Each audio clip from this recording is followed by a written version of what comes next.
Adventures by Morse.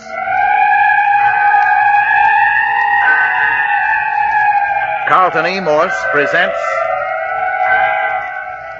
The City of the Dead, featuring Captain Friday. If you like high adventure, come with me. If you like the stealth of intrigue, come with me. If you like blood and thunder, come with me. First, a message from our sponsor.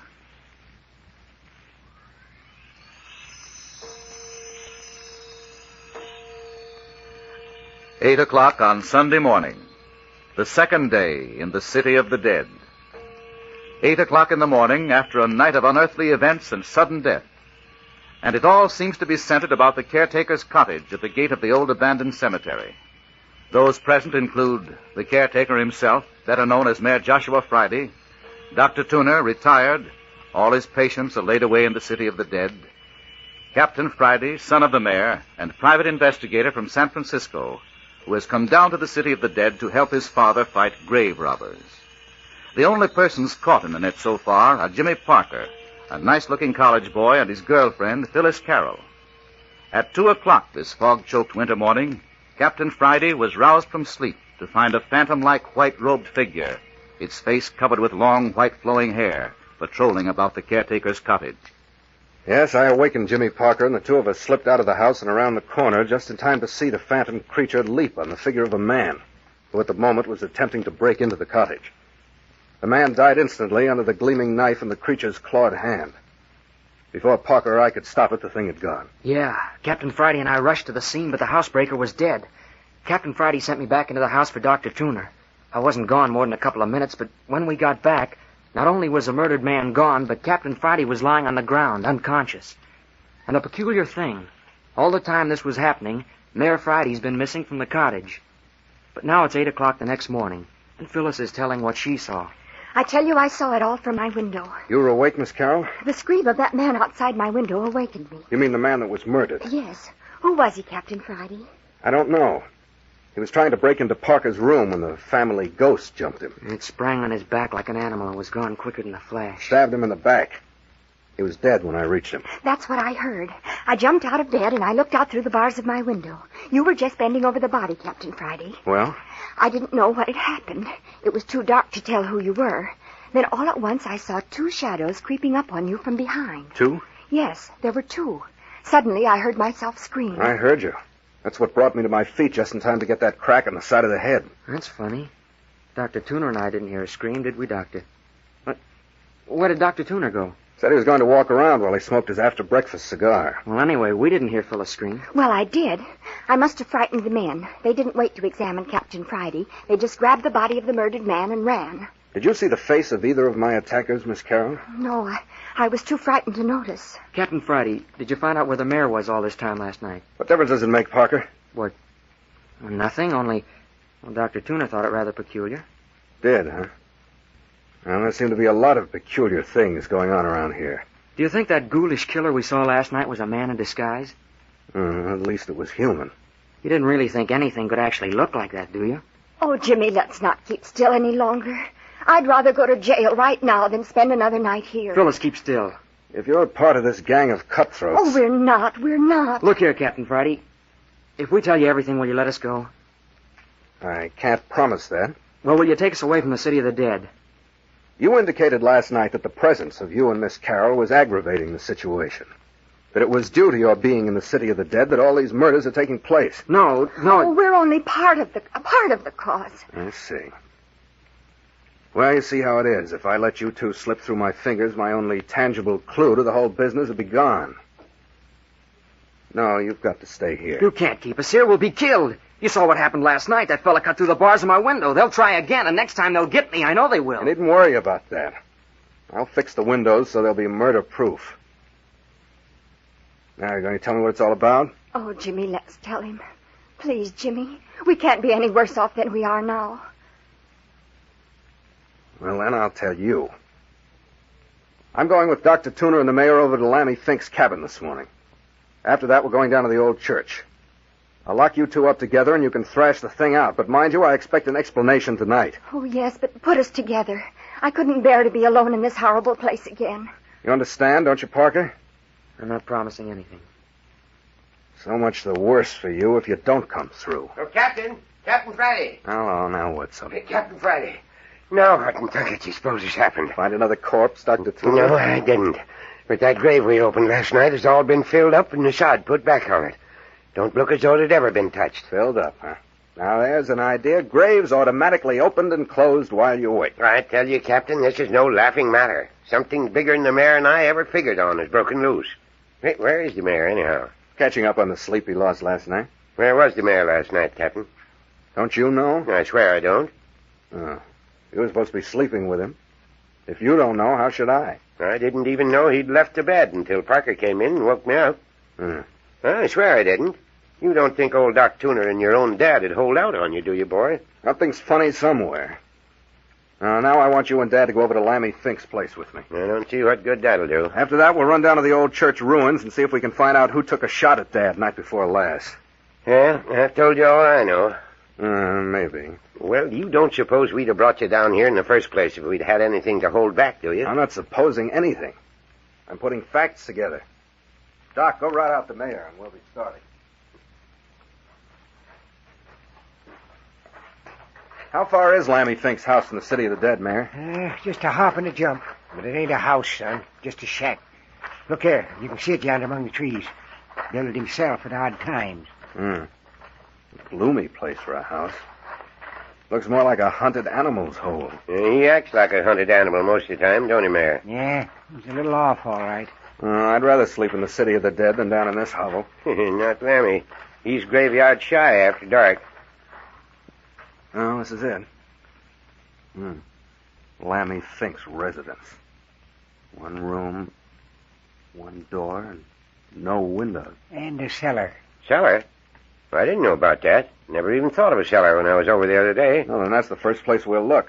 Go ahead, Dad. You know the way. Lean on. Well, there's no need to lead. This here path leads around the house to cellar steps. All right, keep going.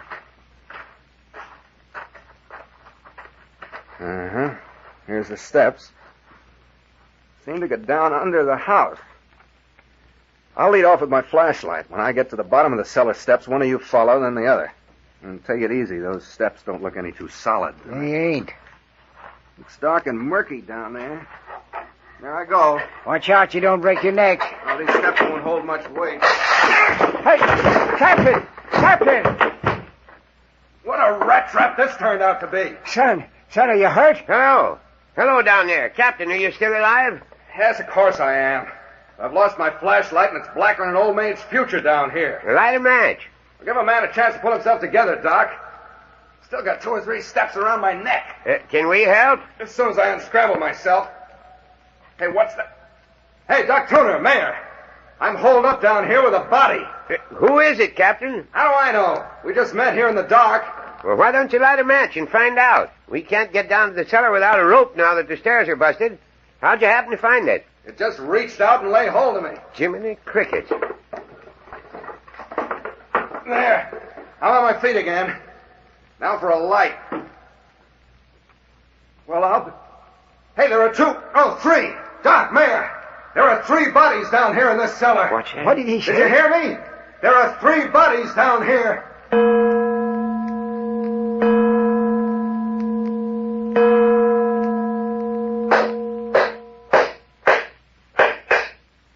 There. That ladder will hold any of us. Now, Dr. Tuner, I want you and Dad to come on down into the cellar with me and examine those bodies. One of them is Lammy Fink, all right enough. One of them is the strangled fellow we dug up, and the other is the man who was stabbed to death last night. Yeah, if you know so much about him, why should we get down and look at him? I want to see if you know either of the unidentified bodies. I'd bet money I don't, but come along, son. What makes you think you don't, Mayor? Trying to get something on your father, boy? Never mind, come along. Careful on the ladder. There you are. Now, over this way. Look out for those boxes. All right, I'll hold the torch for you. Here they are. 3 bodies laid out side by side. Yes. It says Lammy. Poor old feller. How do you suppose he died, son? I can't find a mark on him anywhere, Dad. Forget that look of terror on his face. You mean he was scared to death? Take a look for yourself. How long's Lammy been dead, Doctor? Well, at least 36 hours. You certain of that? Well, that's fairly accurate. Then Lammy Fink couldn't possibly have filled up the grave we opened last night. He could not. And who did do it? Dad, you said that you and Lammy were the only ones capable of doing an expert job of replacing turf on a grave. Yeah, I said it all right. Well, Dad? Must have been wrong. You mean there's someone else around the city of the dead who's capable of such work? Looks like it, don't it? Well, never mind.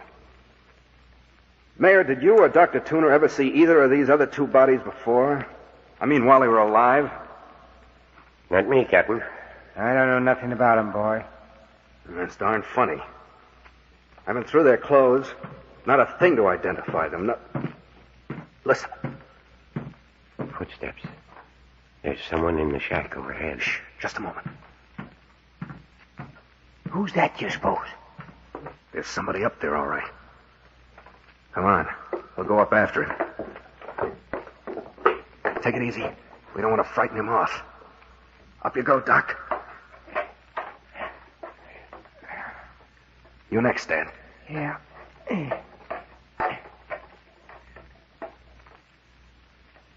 Come on up, Captain. Everything's clear. Yep.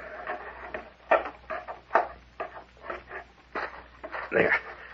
Here, I'll pull the ladder up, and then no one's likely to bother the bodies while we're away. Captain, I smell smoke. That's it, smoke. I knew I smelled something. Look, the cabin's on fire. Quick, we gotta stop it. Come on around the house, quick, get water from the creek. Look there, holy mackerel, what a blaze. Hey, somebody set that fire. The house has been saturated with oil. Look at that black smoke. But where's the fellow we heard walking around? He's probably a mile away by this time. Of all the cockeyed, lunk-headed fools. Now we've lost those bodies. But couldn't we still get him out? That cellar was a furnace 30 seconds after that fire was set. There goes that can of kerosene I saw in the cellar. That ends that. But why in tarnation did anyone want to burn down Lammy's shack? Ask me a hard one, Doc. Somebody doesn't want us to know who's being murdered.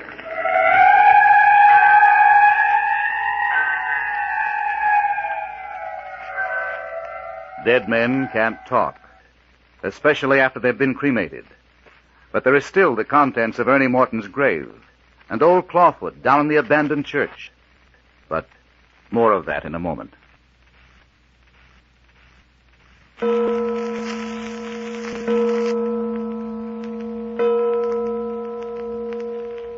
We've been dawdling, Captain Friday. It's almost 1 o'clock already, and we promised the mayor we'd meet him at the cottage at 2. Well, there's the old church just ahead. Yeah, gloomy as ever. You know, Doctor, this place has always given me the creeps. Even when I was a kid. The mayor never brought me here unless it was to arrange for a funeral. Well, that's about all it was ever used for, as far as back as I can remember. Funerals and now and again a country wedding. This is the first time I've been near the place since it was abandoned.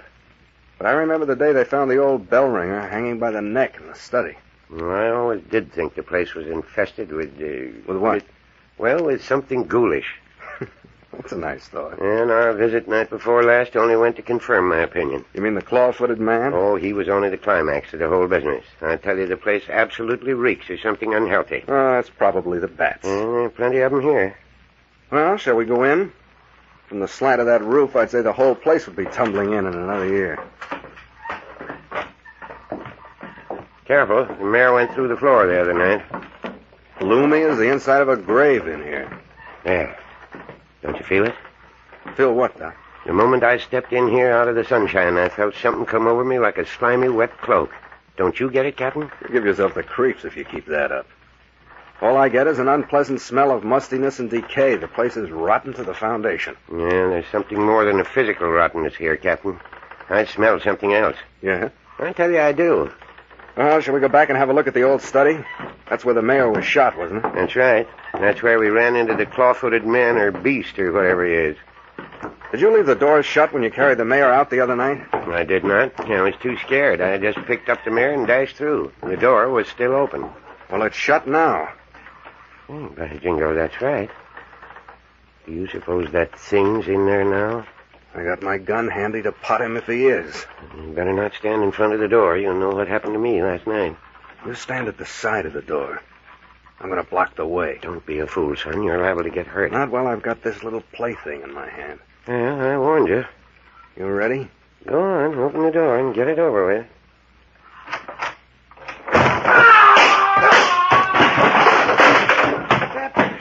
Captain, are you hurt? What in the Sam Hill kind of a thing is that? I'm a bald-headed liar if that jack-in-the-box didn't kick me in the face. Are you hurt, Captain? Are you all right? Here, let me help you up. Of course I'm all right. Why shouldn't I be all right? That was a nasty fall. That claw-footed old boy with his white beard knocked me down and walked the full length of me. Look at me. It's dusty footprints all over my front. Oh. Did I say I was going to block his path? I got one good look at him, an ugly critter. Flowing white hair, a face that looked like a death mask. I've seen him before. He's the chap that murdered the housebreaker last night. I wonder who he thinks he is in those long white robes. He's crazy as a gooey duck. Hey, we'll need some kind of a light in this study. I still got my flashlight. Yeah, turn her on. Yeah. How's that? Good. Yep. Great jumping gee horsefat. Captain, look there on the floor behind you. A skeleton. Human bones. All laid out in order. Laid out is right. Looks like old Clawfoot was in here reconstructing a skeleton. Where do you think they came from? The bones? Probably out of one of the graves in the City of the Dead. Nice person, old Clawfoot. I don't care for the company he keeps. He's crazier than I thought. Imagine a guy shutting himself up in a dark room to play with a human skeleton. Looks like we're going to have to do some close inspection on the mayor's graves out yonder. This seems to indicate that grave robbing has sort of become a practice down here. I told you something unhealthy was going on in this place. Old Clawfoot never lacked for company. Whenever he got lonesome or downhearted, he just up and digs himself a skeleton to amuse him. Here, Captain, where do you suppose this old fool lives? Offhand, I'd say he'd been making this his headquarters. There's no sign of a place to sleep here, and there's no food. That's something we'll have to look into. Now, Doc, where's this bell rope the mayor was pulling on the night he was shot? Right there, Brett. Oh, it's gone. Gone? Where was it? Well, it hung right down there where you're standing. Look at the ceiling. No hole in the ceiling for it to come through. Well, there was a rope. What's more, he just pulled it and he was shot. And you're certain the door was shut at the time? It certainly was. Anyway, the shot came from across the room. Well, there are no windows. Are you certain there was no one else in the room with you, too? Well, of course there wasn't. Where'd the shot come from, then? The same place the bell rope's gone to.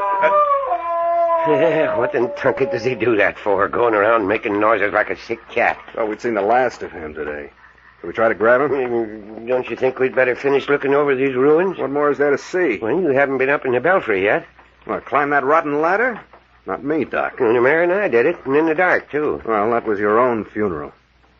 You can see with half an eye that you two are the only ones who've been up there in the last 10 years. Look at the dust and dirt and the cobwebs. Come on, we spent an hour in here. That's enough. I want to get my hands on that fella. Come on, it's 1 o'clock. We told the mayor we'd be back by 2. All right, anything's better in this place. Well, come on out in the sunshine and get it out of your system. Oh, where is our sunshine? Fog, if that ain't the luck. First afternoon fog we've had this season. That puts an end to hunting old Clawfoot. Yeah, miserable stuff, fog. Gets in your nostrils, wets your clothes, hides murders. Come on out of it, Doc. You'll feel better when you had your lunch. Let's go back to the cottage. You gonna leave that skeleton in there? Why, yes. You don't want to pack it around with us, do you? Hey, you jackass. It's as well off there as anywhere until we can find the grave it was taken from. Perhaps that's old Ernie Morton's skeleton. We'll dig in his grave this afternoon.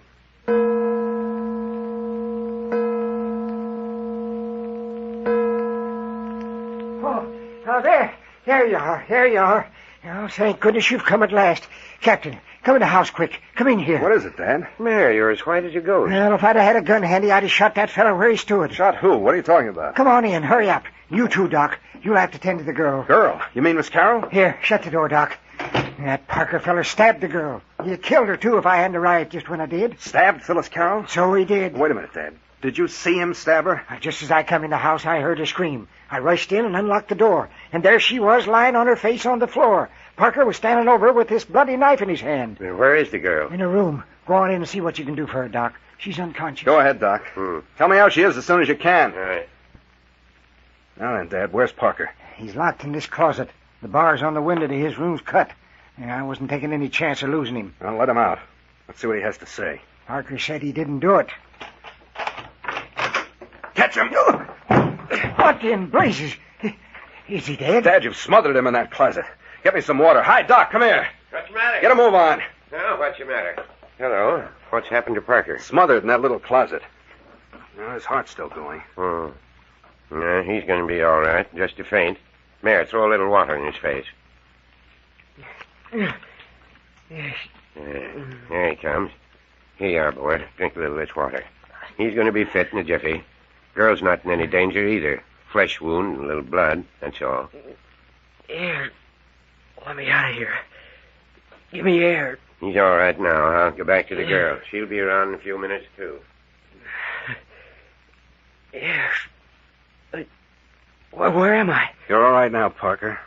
Here, can you sit up? Give me a hand, Mayor. We'll get him in the chair. All right. Yeah, how's that? Oh, rotten. What'd you want to do, smother me? Well, you had it coming. What'd you mean, stabbing a girl? I didn't. I told you that before. I saw you. You saw me stab Phyllis? I saw you with the bloody knife in your hands, bending over her. You'd have finished her off if I hadn't rushed into the room. You old fool. That talk won't do you any good, Parker. Now, what's your version of this affair? Well, Phyllis and I had been talking for about an hour. Talking about what? Whether we should tell you all we know. Did you decide to talk? No. Did you quarrel? Well, she turned her back on me and called me pig-headed. She was insistent on talking and you refused, huh? Yes, You know that what she could tell might get you in serious trouble, is that right?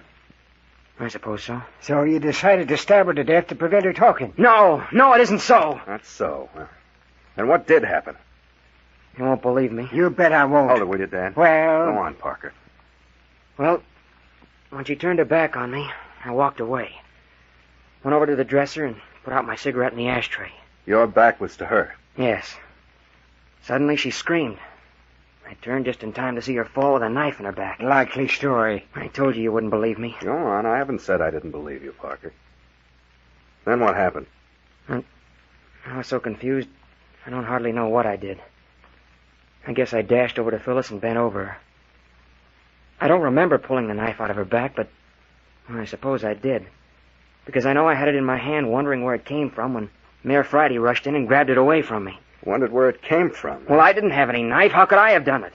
The knife might have been in the room. You recognize it, Dad? No. Parker could have smuggled it in with him. He's had every opportunity. Well, I didn't. How was the girl standing? Facing the door. I would have put her back to the window, wouldn't I? Yes. And if you were at the bureau, you couldn't have seen a window, I don't suppose. No. With the shade and window raised? Well, the shade was. I don't know about the window. Hey, Doc. Huh? Is the window up in there? Yeah. Clear up. Well, there's a possible out for you, Parker.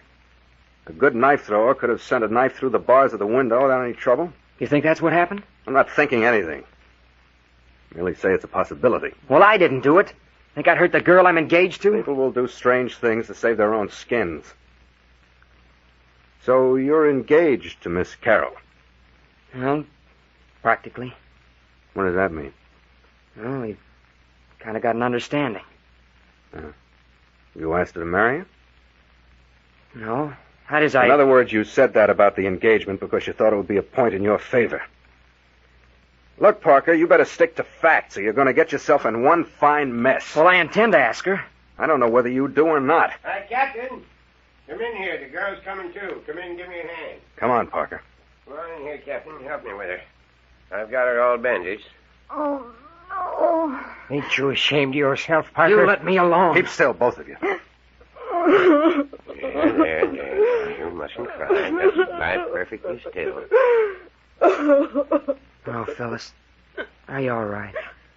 Jimmy. Yes, Phyllis, I'm here. Oh, Jimmy, why did you stab me? Why did you do it?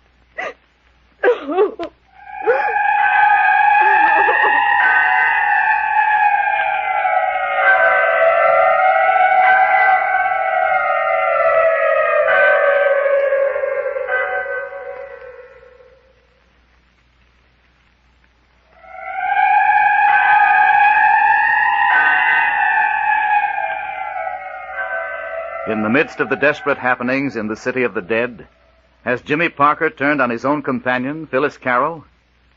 And what about the phantom claw-footed killer and the desecrated graves? Who is disturbing the dead, and what do they expect to find, save moldering bones? Listen next week to the 5th episode of Carlton E. Morse's City of the Dead, entitled The Skeleton Walks In.